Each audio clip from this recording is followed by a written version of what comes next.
오늘 3월 15일 새벽 아침입니다. 오늘 마태복음 23장 13절부터 24절까지 말씀 함께 보겠습니다.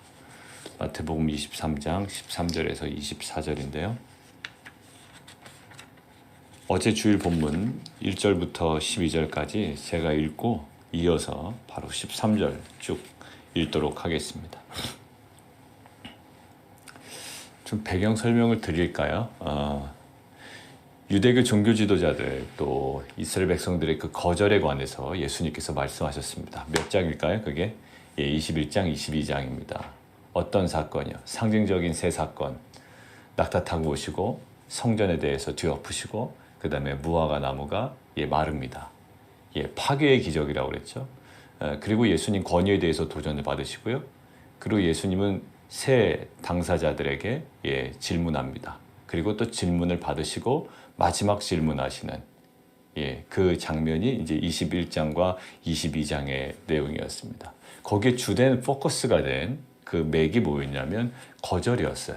그들의 거절. 다 이야기 내용들이 그렇죠. 첫째 아들과 둘째 아들도 그렇고요. 뭐 여러 가지 것들이 있습니다. 초청받은 자, 초대를 받았지만 거절합니다. 다른 사람들을 초대하지만 또 그들을 그 예복을 입지 않은 또 한 사람에 관한 이야기도 나오고요. 계속 거절과 심판에 대한 이야기가 나옵니다. 자, 어떻게 보면 이 유대교 종교 지도자들, 또 이스라엘 백성들, 또 유대인들, 또 본인이 이제 그 혈통적 이스라엘이라고 생각했던 그들에 대한 어떤 간접적인 메시지거든요. 그러니까 비유와 상징적인 행동을 통해서 이야기하시는 것이죠. 그러나 그 비유와 상징을 통해서 간접적으로 얘기하셨다면 어제 본문, 주일 14일 본문의 23장부터는 어떤 내용일까요? 직접적으로 신랄하게 공격적으로 지적합니다. 자, 우리가 이제 어느 정도 구도가 잡혔어요.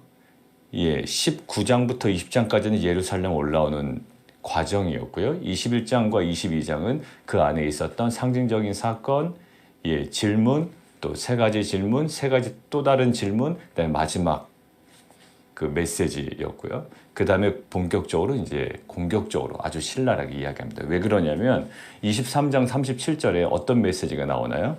예루살렘과 성전에 대한 심판을 말씀하시거든요.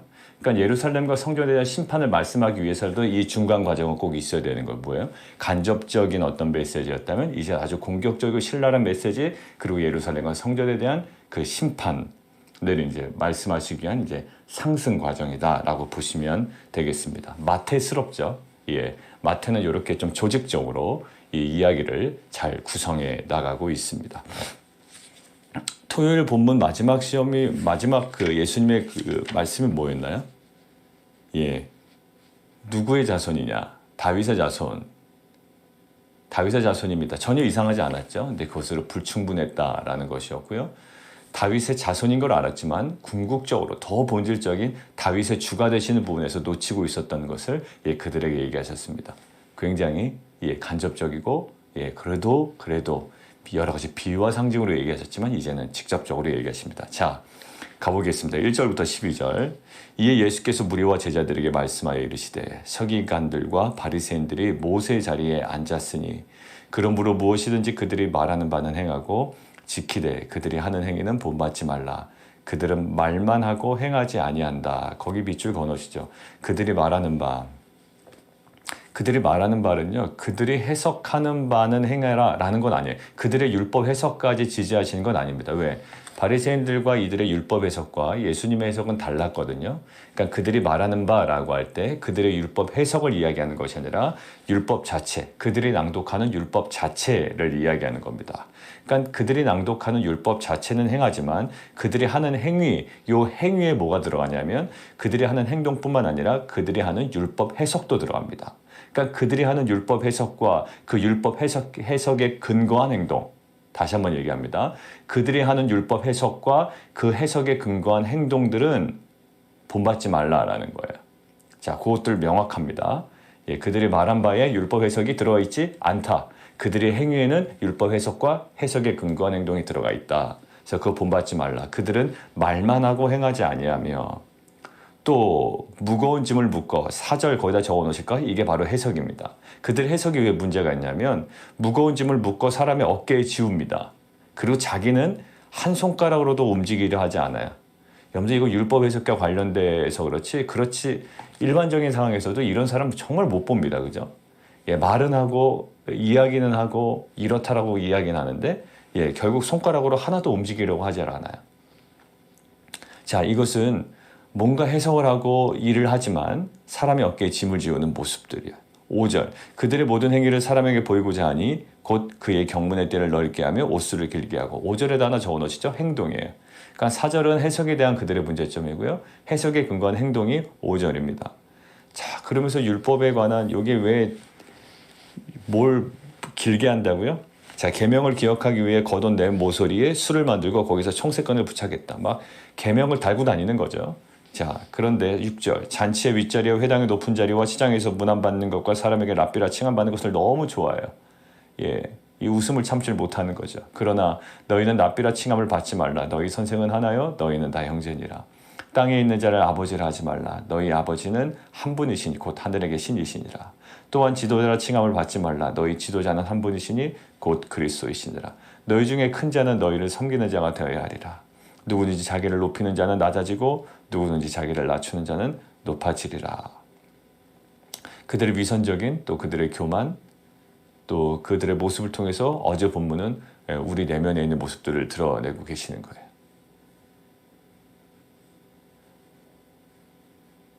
말은 하지만 행하지 아니한다. 누구에게나 이거 좀 지적이 되는 상황 아니겠습니까? 예, 말만 하고 행하지는 아니한다. 우리가 그 교리반 이제 시작을 했는데 그때 이야기를 했죠. 우리가 아는 것이 과연 무엇인가라는 거예요. 우리가 뭔가 하나님을 알아간다라는 것에 어떤 의미 부여를 할 것인가라는 것에 대해서 계속 질문을 던지고 지난 오리엔테이션에 우리가 나눴습니다. 하나님을 안다라고 하는 것은 뭘까요? 예, 다분히 가치 중립적이다라고 강조해서 반복해서 말씀을 드렸습니다. 안다라고 하는 것이 좋을 수도 있고 좋지 않을 수도 있습니다. 이것들을 끌어안고 하나님의 그 임재 속으로 계속 들어가야 되죠. 더 가까워져야 되고 결국 신뢰하고 우리가 하나님을 온전히 예비하며 순종하는 그러한 성장의 모습이 있어야 되지 그 지식 자체가 우리로 하여금 자동적으로 성장시키지는 않는다라고 이야기를 했습니다. 자, 어제 본문이었고요. 오늘 본문 들어가겠습니다. 여러분들 13절부터 이제 본격적으로 이야기를 하는데요. 거기 적어 놓으시죠. 7개의 화입니다. 7개의 화를 선언하시죠. 오늘은 몇 개가 있을까요? 13절 거기다 넘버링 하시죠. 13절에 1, 15절에 2, 그다음에 16절에 3, 그리고 23절에 네 번째 화까지 오늘 본문이 드러납니다. 자, 7개의 화는요, 프랜스라는 학자에 의하면 앞에 나오는 팔복과 대비된다라고 이야기합니다. 팔복은 어떤 의미가 있을까요? 하나님께서 기뻐하시는 진정한 삶의 모습, 그러한 방식입니다. 그런데 지금 나오는 7개의 화는요, 하나님께서 진노하시는 그릇된 삶의 방식, 그러한 모습들일 거예요. 그러니까 오늘 직접적으로 외식하는 자들을 향해 또 서기관과 바리새인들을 향해서 이야기하지만 또 그들과 관련된 그 어떤 공동체와 그러한 모습들과 방식에 대해서 지금 이야기를 하고 있습니다. 예수님은요, 지금 어떠한 모습이냐면 결국 그들이 행하는 모든 모습들은요, 가치 중립적이에요. 자, 보십시오. 오늘도 똑같습니다. 그들이 행하는 모든 것들은 가치 중립적인데 그 가치 중립적인 그 행위 자체의 그 실체를 드러내시는 거예요. 자, 어떤 사람은 한번 보십시오. 그 가룟 유다도요. 야, 이 돈을 팔아서 가난한 자들에게 나눠주면 좋겠다. 그 말 자체는요, 굉장히 가치 중립적이에요. 좋지도 않고 나쁘지도 않습니다. 근데 뭐가 드러나니? 실체가 드러나니 그거에 위선이 되는 거고요. 그게 어떻게 보면 아주 탐심이었던 거죠. 왜? 자기가 돈께에서 돈을 꺼냈던 자였거든요. 그러니까 그 말 자체는요, 자기가 인식하고 자기가 말하고 있는 것 자체, 실제로 어디까지 행위 자체는 다분히 가치 중립적입니다. 내가 뭐 큐트를 한다, 내가 예배를 드린다, 내가 신앙생활을 한다, 내가 가르친다, 내가 많이 알고 있다, 다분히 가치 중립적. 왜? 그렇게 많이 알면서 하고 있는 행동들에 대한 도전은 만만치가 않거든요. 자, 보십시오. 오늘 하는 사람들 보세요. 이 외식하는 서기관과 바리새인들이 하는 첫 번째, 두 번째 화 있을진저라고 할 때 지금 그들의 행위를 한번 쭉 거볼까요? 사람들 앞에서 닫고 너희도 들어가지 않고 들어가는 데도 들어가지 못하게 한다. 여기에 전제가 뭘까요? 예, 가르침이 있다라는 거예요. 그들의 가르침. 그들의 가르침이 있는데 결국 결과가 이런 결과를 나타나는 거죠. 자, 1번 가르침입니다. 여러분들 가르침은요, 다분히 가치 중립적이에요. 근데 우리는 어떻게 생각할까요? 가르치는 자는 무조건 도덕적이다라고 생각할게요. 그리고 잘 가르치는 자는 더 영적일 것이다라고 생각을 하고요. 그런 거 있죠. 신학교 교수님들은, 목회자는, 또한 무엇을 가르치는 사람들은 더 나을 거래. 저 신학교 교수님은 조금 더 인격적인 것 같고 더 잘 가르치고 더 방식이 좀 세련됐다라고 한다면 우리는 거기에 대해서 굉장히 점수를 많이 줍니다. 저도 실은 그랬고요. 사람들이 그렇죠. 그런데 실제로 잘 가르친다. 그리고 이 뭔가 누구를 가르친다. 이 모든 행위 자체는요, 다분히 가치 중립적입니다. 그냥 거기에 우리가 막 올인할 필요가 없어요. 근데 거기에 이제 들뜨게 마련이고요. 뭔가 하나를 만들어 놔야 내가 거기를 따라갈 만한 동기부여가 되니 우리 마음에는 또 다른 뭔가 하나를 탁 잡아 넣는 겁니다. 나름대로 우상이게 되겠죠. 자, 보세요. 가르침이 결국 실체를 드러내시죠. 뭐 어떤 실체요? 천국 문을 사람들 앞에서 닫는 거래, 결국 그들의 가르침은요. 그들은 가르친다라고 굉장히 좋아했을 거고요. 가르치는 자라고 칭함을 받는 거 굉장히 뿌듯했을 거라고요. 그리고 그 행위는 나쁜 거가 아니에요. 그런데 오히려 그것의 실체는 뭐냐면 천국 문을 사람들 앞에서 닫고 너희도 들어가지 않고 들어가려 하는 자도 들어가지 못하게 하는 결과를 나타낸다는 거죠. 깜짝 놀랐을 거예요. 나는 가르치는 자고 잘 가르친다고 생각했고 많은 사람들도 많이 따랐는데 결국 그의 실체를 적나라하게 드러내시는 거예요. 민낯을 드러내시죠. 결국 뭐예요? 어처구니 없는 영향력, 결과가 나타나는 겁니다. 15절 보실까요? 이 사람들이 뭐하는 행위인가요? 눈으로 보이는 행동은 뭐한가요? 교인 한 사람을 얻기 위하여 바다와 육지를 두루 다닙니다. 여러분들 뭐라고 적어놓으실래요? 선교입니다. 첫 번째는 가르침이었고요. 두 번째 화는요, 선교예요. 가르침과 선교는요, 어느 교회나 자랑하는 행위일 거예요. 근데 오늘 우리에게 말씀하십니다. 가르쳤다? 우리에게 교육이 있다? 우리가 선교를 한다? 이 모든 것들은 뭐가 될 수 있다? 다분히 거기까지는 가치 중립적이라는 거예요. 오늘 지금 화 있을진저 라고 할 때 예수님께서 그들의 어떤 행위를 가지고 얘기하시죠? 가치 중립적인 가르침과 선교를 가지고 이야기합니다. 어떻게 선교가 가치 중립적입니까? 선교하는 게 왜 가치 중립적인가 이야기하지만 오늘 본문은 그렇게 이야기하고 있습니다. 선교하지 말라는 것이 아니고요. 선교한다고 나가지만 결국 그 결과가 어때요? 오히려 교인을 데려다가 그 교인 한 사람 얻기 위해 두루 다니다가 선교에 대한 열정이 있지만 결국 생겼는데 너희보다 100배나 더 지옥의 자식이 되게 한다. 엉뚱한 가르침으로 어떻게 돼요? 오히려 지옥의 자식이 되게 한다.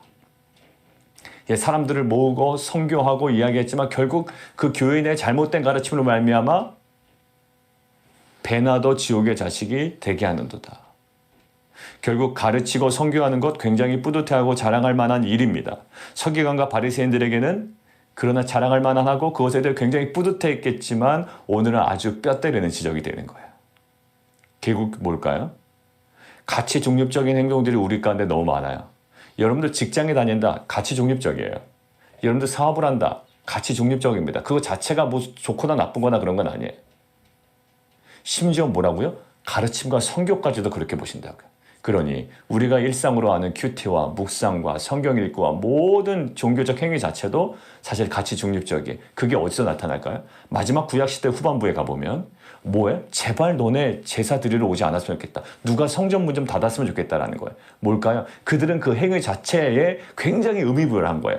이거라도 하니 하나님께서 좋아하시겠지? 하나님은요, 속지 아니하신 분이라고요. 결국 뭘까요? 가치 중립적인 행위를 가지고 우리의 중심이 당기지 않은 그런 행위를 가지고 하나님께 우리가 온전히 드릴 수가 없다라는 거예요. 결국 뭘까요? 광신적 종교심과 회개치 않는 고집은요, 아무 소용이 없는 거예요. 광신적 종교심이 있죠. 우리 안에 사람들에게 보이고 싶은 마음도 있습니다. 왜? 남들보단 내가 신앙이 있어야 돼. 왜? 나는 리더기 때문에. 그러니까 광신적 종교심을 막 보여주려고 그러는 거예요. 일상은 다 망가졌으면서, 다 무너졌으면서. 일상에서는 전혀 그렇지 않으면서 광신적 종교심, 종교활동, 거룩한 어떤 외형적 모습은 나옵니다. 나중에 보세요. 외형만 딱 남아있어요. 뒤에 보면. 그것만 남고 광신적 종교심만 남고 회개치 않는 고집은 여전히 있는데 결국 뭐예요? 그게 불순하게 막 콜라보레이션 막 섞이면서 엉망진창이 되어버린 지금 모습. 뭐라고요? 화 있을진저라는 거.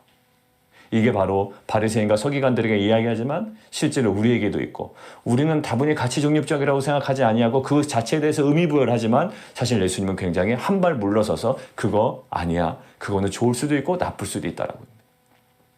여러분도 우리 저번에도 얘기했고 우리 교리 과정에서도 우리 처음에 한번 예화를 들었지만 하나님을 안다라고 하는 이 신지식이요, 실은 우리에게 좋을 수도 있고 나쁠 수 있다라고 얘기했죠. 편재성, 하나님은 어디나 계시다. 이 지식이 어떻게 쓰인다고요? 하나님은 어디나 계시기 때문에 나는 주일 예배 어디서나 드릴 거야. 난 나오지 않아도 돼. 왜? 가정에서도 하나님은 계시고 교회 성전 예배당에 가서도 하나님이 계신데 왜 굳이 예배당까지 가야 되나? 또 코비드와 딱 맞물리면서 이러면서 하나님과 더욱더 멀어지게 되고요. 하나님의 전지성, 하나님 모든 것들 다 아셔. 하나님 모든 것들 다 아신다라는 그 신지식 때문에 어떤 결과요? 어처구니 없게도 나는 하나님께 기도하지 않아. 왜? 하나님 다 아시기 때문에 내가 기도하지 않아도 나의 필요를 다 아실 거야 라는 거예요. 자, 그러면서 오히려 하나님에 대한 지식이 오히려 이 사람이 하나님으로부터 멀어지게끔 하는 요인이 된단 말이에요. 여러분들, 사랑하는 성도 여러분들, 모든 것들은 어떻게 보면 대부분들은 가치 중립적이에요. 그래서 성경에서는 정말로 우리가 이해하지 못하는 것들 있죠. 불의한 제물로, 우리가 지금 성경 읽기, 맥체인 성경 읽기에서도 불의한 제물을 가지고 막 탕감해줘요. 자기 마음대로, 주인 몰래. 이게 말이 되냐고요, 일상에서 우리가. 나쁜 놈이지. 주인의 어떤 재정을 마음대로. 근데 그것들 지혜로운 사람이라고 이야기하잖아요. 우리가 읽을 때, 복음서를 읽을 때. 그게 과연 뭘까? 물론 그 본문을 나중에 깊게 묵상을 해봐야 되겠지만, 사실 우리의 모든 행위들은요, 그 자체보다 하나님 그 속마음을 아시고 결국 그것에 대한 무엇을 요구할까? 열매를 얘기하시죠. 자, 첫 번째, 두 번째 화 있을진저 얘기할 때 이 서기관과 바리새인들이 갖고 있는 가르침과 이 선교적 활동에 아주 그냥 강한 경고를 하시는 겁니다. 결국 그들이 갖고 있는 종교심, 회개치 않은 고집이 결국 가치 중립적인 행동에 결국 주님께서 얘기하시는 좋지 않은 영향으로 열매로 드러난다라는 거예요. 자, 16절 보실까요? 화 있을진저 눈먼 지도자야. 세 번째죠. 너희가 말하되 누구든지 성전으로 맹세하면 아무 일 없거니와 성전의 금으로 맹세하면 지킬지라 하는도다. 이 무슨 말이죠? 보세요. 성전으로 맹세하면 아무 일 없거니와 괜찮다라는 거예요. 그런데 성전의 금으로 맹세하면 지킬지라. 그리고 18절. 제단으로 맹세하면 아무 일 없거니와 그 위에 있는 예물로 맹세하면 지킬지라 하는도다. 여러분 다 돌아가 볼까요? 마태복음 5장에 뭐라고 나와 있나요? 마태복음 5장에 맹세를 하라 말라? 5장 33절에서 37절 한번 제가 읽어보겠습니다. 마태복음 5장 33절에서 30절 우리가 함께 묵상을 했죠. 또 옛사람에게 말한 바 헛맹세를 하지 말고 내 맹세한 것을 주께 지키라 하였다는 것을 너희가 들었으나 나는 너희에게 이르노니 도무지 맹세하지 말지니 하늘로도 하지 말라. 이는 하나님의 보좌이며 땅으로도 하지 말라. 이는 하나님의 발등상이며 예루살렘으로도 하지 말라. 이는 큰 임금의 성이요 내 머리로도 하지 말라. 이는 내가 한 터럭도 희고 검게 할 수 없습니다. 어디요? 하늘로도 하지 말라. 땅으로도 하지 말라. 예루살렘으로도 하지 말라. 내 머리로도 하지 말라. 37절 오직 너희 말은 옳다 아니라 하라. 이렇게 말씀하셨어요. 맹세하지 말라라고 말씀을 하시죠. 결국 옳다 아니라 하라. 그래서 결국 이 본문은요, 그에 배치돼서 예수님이 맹세의 바른 방법을 가르치는 것이 아니다. 그게 아니다라는 거. 맹세는 이렇게 하는 거야라는 가르침이 아니라 그보다는 바리새인과 서기관들의 맹세 방법과 관련된 이런 논쟁이 있죠. 맹세 방법과 말도 안 되는 논쟁. 막 성전으로 맹세하면 아무 일 없는데 성전의 금으로 맹세하면 지킬지라. 실제로 한 겁니다, 이게. 그러니까 지금 13절과 15절에 있는 그들의 어떤 민낯을 아주 구체적으로 드러내는 거예요. 그들이 실제로 말한 거고요. 그들의 가르침이었다고요. 그러니까 그들의 맹세 방법과 관련된 그런 논쟁이 얼마나 불합리한 것인지를 지금 여지없이 보여주시는 거예요. 그러면서 뭐라고 말씀하시죠? 야, 어느 것이 크냐? 금이냐? 금을 거룩한 게 성전이냐? 당연히 성전이 크죠. 근데 그 금이 더 귀하게 여기는 것은 성전이기 때문에 그런데 금이 성전을 귀하게 만드는 것처럼 생각을 하고 있어요. 우리가 교리에서 얘기했죠. 무엇을 바꿔야 된다? 잘못된 전제와 잘못된 그릇된 개념을 바꿔야 된다라고 했죠. 이게 이상한 거예요. 자, 그리고 19절 맹인들이요 어떤 것이 크냐? 예물이냐? 그 예물을 거룩하게 제단이냐? 무엇이 큽니까? 예, 제단이죠. 그런데 그 예물의 가중치를 더 두고 있어요. 결국 20절 그들의 정말 어처구니 없는 그런 논쟁과 여러 가지 불합리한 모습들을 20절부터 해결을 하십니다. 그러므로 제단으로 맹세하는 자는 뭐냐? 제단과 그 위에 있는 모든 것으로 맹세하는 거고, 성전으로 맹세하는 자는 성전과 그 안에 계신 이로 맹세하는 거고, 하늘로 맹세하는 하나님의 보좌와 그 위에 앉은 이시로 맹세하느니라. 그러니까 그렇게 하라가 아니라 그것은 그 정도의 영향력이 있으니 지금 너희가 하는 이런 논쟁이나 불합리한 모습들 그거 아니라는 거예요. 리셋하라는 거예요. 뭐 성전으로 하는 것보다는 이게 낫고 거기에 가중치를 본인이 매겼는데 그거 다 틀립니다. 여러분들이 잘못된 가르침은요. 잘못된 인생의 가중치를 결론을 내요. 실제로 그렇더라고요. 잘못된 가르침을 대니까요. 우선순위를 둬야 될 때 우선순위를 두지 못하고 우선순위에서 빼야 될 때를 우선순위를 붙잡고 있는 경우가 있어요. 지금 딱 그런 모습들이죠. 잘못된 가르침은요. 인생을 뒤죽박죽 만들어 버립니다. 결국 그게 뭘까요? 무질서라는 거고요. 우선순위가 혼돈 상태예요. 무질서와 혼돈이에요. 여러분들 이것들은 창조의 원리에 맞지 않습니다. 창세기에 천지 창조의 하나님께서 말씀이 임할 때마다 뭐가 됐게요? 혼돈의 세계가요 질서 있게 바뀌어 나갔다고요. 정말 물이요 막 이곳저곳에 퍼져 있었어요. 그런데 첫째 날 빛이 있으라 하시니까 빛과 어둠이 질서 있게 아주 깔끔하게 나누죠. 그 다음 둘째 날 뭐가 있죠? 물을요 하늘 위로 보내고 땅 밑으로 보냅니다. 그러니까 뭐가 생깁니까? 가운데 공간이 생기죠? 뭐예요? 질서예요. 그런데 하나님께서도 우선순위를 지키셨습니다. 어떤 우선순위요? 먼저 나무부터 만들지 않으셨다는 거예요. 먼저 뭔가 막 실과를 맺고 동물들부터 만들지 않았어요. 먼저 깔끔하게 우선순위를 정하시고 공간을 만드시고 굉장히 질서 있게 만드셨대요. 어디요? 혼돈에서 질서를 잡으시고 질서는 잡혀있지만 공허한 곳에 하나님께서 채우셨지 무조건 채우심으로 천지창조를 이루어 가시지 않으셨다라는 거예요. 맞습니다. 올바른 가르침은요, 질서를 가져와요. 그런데 이것들은요, 질서도 없고 우선순위도 없어요. 사랑하는 성도 여러분들, 우리 가운데 지금 오늘 하루를 살아가야 되는 오늘 24시간의 삶 가운데 과연 우리에게 우선순위는 제대로 잡혀 있는지, 또 정확한 창조의 질서들을 우리가 생각하고 사고하고 행동하고 있는지 다시 한번 돌아보는 은혜가 있기를 원합니다. 엉뚱하게 성전과 성전에 있는 그 금을 가지고 비교하면서 막 금이 더 가중치가 있다라고 이야기하는 이러한 모습이 아니라 정확하게 우선순위를 정하고 우리 안에 영적인 질서가 새롭게 되는 귀한 하루가 되기를 원합니다. 자, 네 번째 활 볼까요? 24절. 화 있을진저 외식하는 서기관과 바리새인들이여 너희가 박하오 해양과 근처에 11조는 드리되 율법에 더 중한 바 정의와 긍휼과 믿음을 버렸도다. 여러분 보세요. 11조 드리는 것은 눈에 보이는 행위고요. 정의와 긍휼과 믿음은요. 어떤 구체화될 수 없는 거예요. 물론 그것이 구체화되는 행동이어야만 하지만 더 근본적인 부분을 다루고 있죠. 그러니까 비교가요. 아주 가시적인 것과 그 행동을 있게 하는 더 근본적인 것들을 다루고 있다고요. 뭘 얘기할까요? 결국 사소한 규정에는 집착한다고요. 지금 어디까지 막 박하와 회양과 양념, 그 어떤 음식에 뿌리는 양념, 회양이죠. 박하는 바닥에다 뿌립니다. 그 마룻바닥에다 뿌리는 거예요. 근채, 약간 쓴맛에 내는 채소 아닙니까? 이런 것들에 대해서는 아주 사소한 규정에는 집착하면서 더 중요한 율법의 핵심 조항이죠. 뭐예요? 정의, 자비, 믿음은 버린 것을 지금 지적하시는 거예요. 그러니까 세세하고 구체한 규칙에는 엄청난 관심을 보이고요. 그런데 그것으로 사람들을 판단합니다. 그런데 율법에 더 중요한 바 의로움, 긍휼함, 신실함 이것들은 중요하게 생각하지 않아요. 이들의 문제를 얘기하시는 거예요.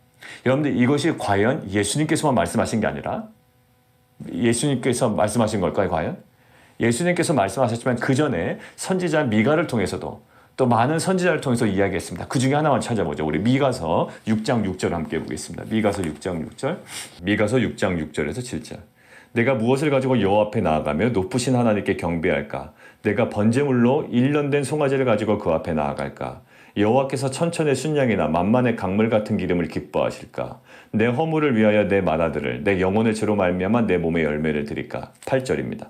사람아 주께서 선한 것이 무엇임을 내게 보이셨나니 여호와께서 내게 구하시는 것은 뭘까요? 오직 정의를 행하며 인자를 사랑하며 겸손하게 내 하나님과 함께 행하는 것이 아니냐라는 거예요. 무엇을 드릴까 막 이야기하고 있는데 정말로 여호와께서 내게 구하시는 것은 정의를 행하며 인자를 사랑하며 겸손하게 내 하나님과 함께 행하는 것이다. 결국 뭘까요? 내적인 의를 행하는 것이 외적인 의식적인 규례를 준수하는 것보다 더 중요하다는 것을 오늘 예수님께서 말씀하시고 미가선지서도 이야기합니다. 아까 이야기했죠. 그 모든 행위는 뭐다? 가치 중립적이다라는 거예요.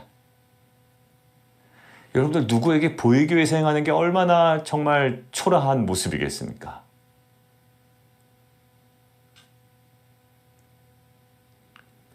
신앙의 배경도 있고 교회 내 위치도 있고 하니 억지로 행하는 것이 얼마나 이게 힘든 거라고. 담임 목사니 남들에게 보여야 되는 모습이 있으니 이게 억지로 만약에 행한다면 이게 얼마나 고문이겠어요? 신앙은요, 기쁨이에요. 그리고 오늘 얘기해 보십시오. 하나하나 얘기하지만 가장 중요한 건 뭐예요? 정의와 긍휼과 믿음은 버려버렸어요. 정말 중요했던, 정말 더 소중히 여겨야 되는 의로움, 그리고 긍휼함, 그 신실함, 이것들은 다 놓치고 뭐만 남을까요? 그 최소 11조 드리는 그 행위만 남았던 거예요. 그 행위가 나쁘다라는 게 아닙니다. 그것만 남았던 거예요. 뭐를 놓쳐요? 다 중요한 걸 놓쳐요. 어제 본문, 주일 본문, 주일 예배 때 사용했던, 우리 주일 예배 때 묵상했던 여호수아 본문, 성공에는 집착을 했죠. 그리고 많은 것들을 경험했죠. 그런데 가장 중요한 말씀과 기도의 자리를 놓쳐요. 그리고 가장 중요했던 거룩의 자리를 놓쳤죠. 하나님과의 관계를 놓쳤죠. 언약을 깨트렸죠. 마알, 어제 나왔죠. 마알. 단순한 범죄가 아니었어요. 단순한 그 이웃의 어떤 그 재물에 탐을 냈던 모습이 아니었고요. 하나님의 언약을 깬 행위로 이야기한다고요. 거의 10계명, 1계명, 2계명을 깨버린 거예요. 마알이라고 이야기했던 건 뭐예요? 가장 중요한 걸 놓쳤어요. 정말 은혜로운 것들을 많이 경험했지만 가장 중요한 것을 놓쳤어요. 그래서 24절에 이렇게 얘기합니다. 맹인된 자여 하루살이는 걸러내고 낙타는 삼키는도다.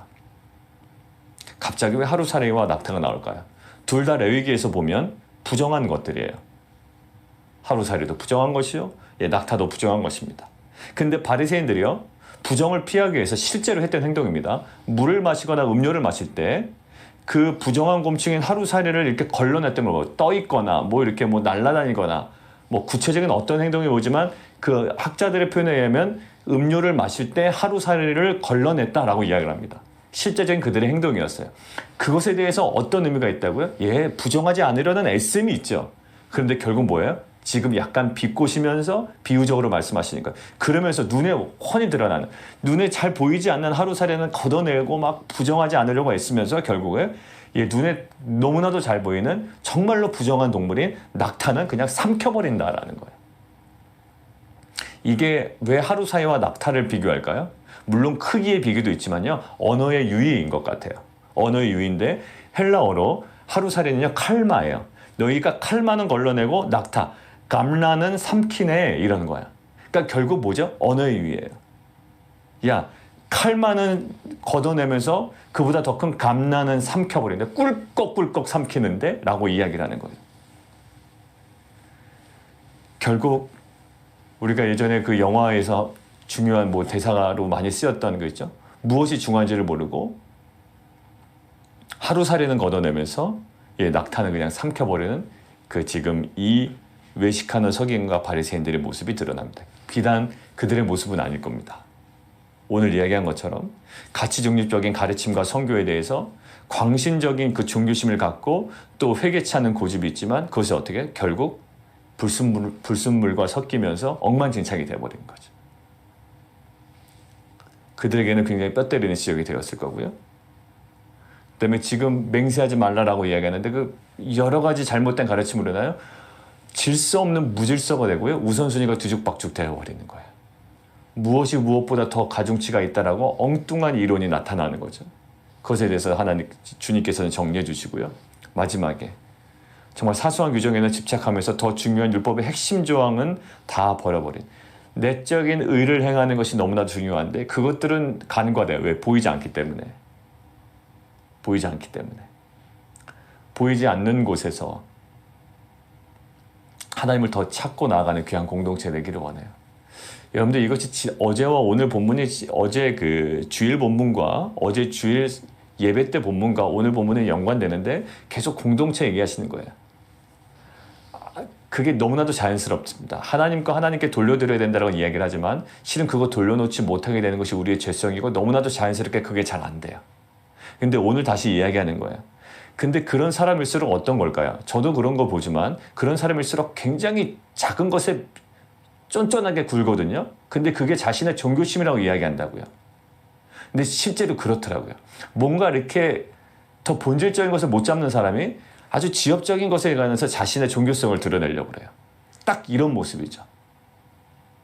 근데 정말로 우리가 종교성을 갖는다는 건 뭘까요?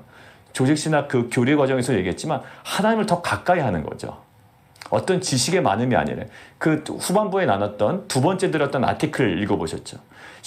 참된 신지식이 뭐냐? 하나님에 대하여 아는 것이 아니라 우리를 향한 하나님의 선한 뜻과 선한 의지와 하나님의 마음을 알아가는 것이 참된 신지식이다라고 했죠. 그러려면 어떻게 된다고요? 더 가까워져야 된다고요. 가까워지면서 우리가 경험할 수 있는 거 뭘까요? 예, 정말 그분의 마음을 알고 뜻을 알고 그 사역을 알기 때문에 예배하게 되고요. 예, 그 온전한 뜻 가운데 순종하게 된다는 거. 사랑하는 성도 여러분들, 우리 안에 이제는 그 사소한 규정, 물론 그것들도 지켜야 된다고 이야기를 하지만 무엇을 얘기할까요? 더 중요한 것, 내적인 의를 행하는 것, 그것이 외적인 의식적인 규례를 준수하는 것보다 더 중요한 것을 우리가 알고 날마다 그 신앙의 본질의 자리로 그냥 가치 종교적인 그 행위에 우리가 종속되는 것이 아니라 그것들을 더 깊게 주님과의 관계 속으로 더 들어가 거룩한 공동체가 되어가는 귀한 빛과 소금, 귀한 성도님 되시기를 주님의 이름으로 축원합니다. 우리 함께 기도하겠습니다. 오늘 결국 뭘까요? 오늘 결론은 외식이에요. 외식. 예. 외식은 어디서부터 비롯될까요? 예, 관계의 부족입니다. 관계가 사라지면 외식하게 돼요. 왜? 관계가 있으면 관계에 집중하면 되는데 관계가 없으니 예, 그 형식이라도 갖춰야 되는 겁니다. 여러분들 그 관계의 풍성함을 누리는 오늘 하루가 되기를 원하고요. 오늘 그 나와 있던 세 가지의 그 초점에 맞춰서 우리의 부족한 부분과 우리가 정말로 맹신적으로 그냥 종교성으로 막 덤벼들었던 우리의 나약함을 인정하고 다시 한번 그 신앙의 본질로 돌아가는 그 관계로 돌아가는 귀한 공동체에게 도와주십시오. 우리 함께 기도하며 나가도록 하겠습니다.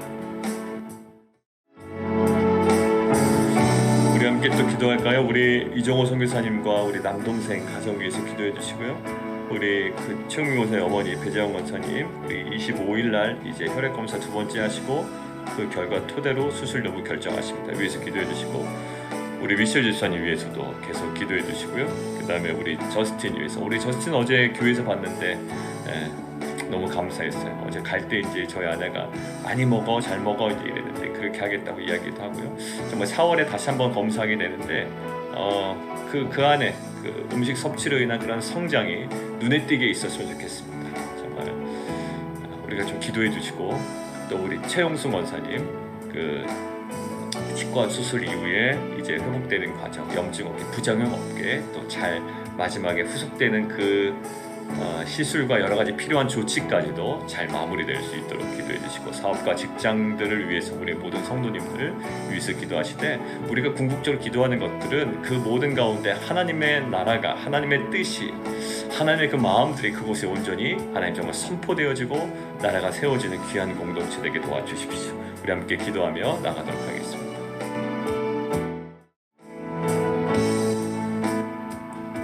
하나님 우리 안에 주셨던 가치 중립적인 그 행동들을 가지고 이제는 더욱더 하나님과의 관계 속으로 깊이 들어가 하나님 그 행동 자체의 거룩이 아니라 하나님과의 관계 속에서의 그 거룩과 순결함으로 나아가는 귀한 공동체 될 수 있도록 인도해 주십시오.